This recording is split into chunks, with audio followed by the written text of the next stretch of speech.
gamba nti enebadde isolated incident kubanga abantu abakyamu bayinza kutuusa obulabe ku muntu yena. Oyinza kubeera munadiini, oyinza kubeera omusomesa, oyinza kuba dokita, oyinza kubeera omuntu wa bulijjo, naye omuntu omukyamu oba omuntu omutujju oba omuntu omukyamu ayinza kutuusako obulabe. Kubanga siyinza kugamba abamukubya masasi babadde ne reason eno n'eno simanyi, kubanga poliisi ekya investigatinga n'ebitongole ebirala bikya investigatinga. Kati the cause of the attack eyo katukume poliisi ejja kutuwa a detailed report mu kaseera kajja. Naye kati siyinza kugamba ensonga y'eno n'eno, naye nga buli omu wena mu ggwanga, kobeere businessman, kobeere poliisi, kobeere prisons, kobeere omuntu wa bulijjo, kiba kikulu nnyo okulaba ng'oli bulindaala oli security conscious. Ng'ogenda waka ogenda ssaawa meka, kikulu nnyo. Otambudde naani, oyogedde naani ku simu, kati olabe ng'oli security conscious. Therefore kino ekibaddeko I take it as a criminal act by negative elements abantu abakyamu, naye ndowooza since the matter erimu police investigate etandise kuginvestigatinga, it will get to the bottom of the matter and get the truth, and the perpetrators of this evil will be identified and dealt with accordingly.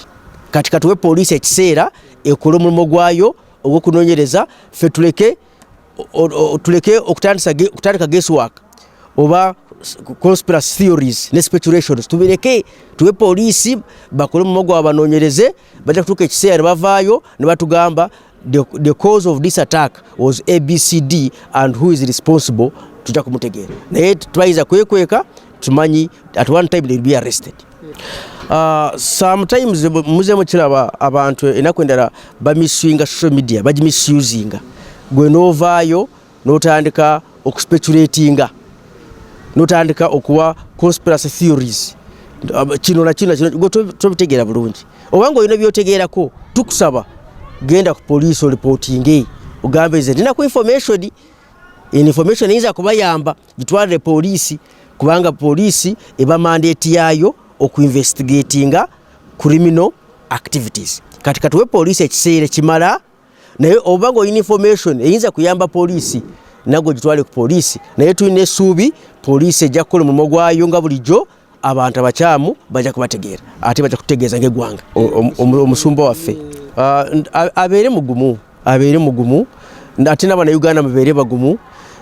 Nkigambe incident eri isolated, ffe nga byokwerinda tujja kugenda mu maaso kulaba nga tukuuma abantu baffe n'ebintu byabwe, ate nga tunyweza ebyokwerinda mu ggwanga nga bulijjo. Naye tubasaba nammwe mutuwe information, ate omutuwe information eri timely information. Singa kintu kirabye ku makya totuwa information ssaawa 10 kubanga teyinza kutuyamba. Tuwa information eri immediate.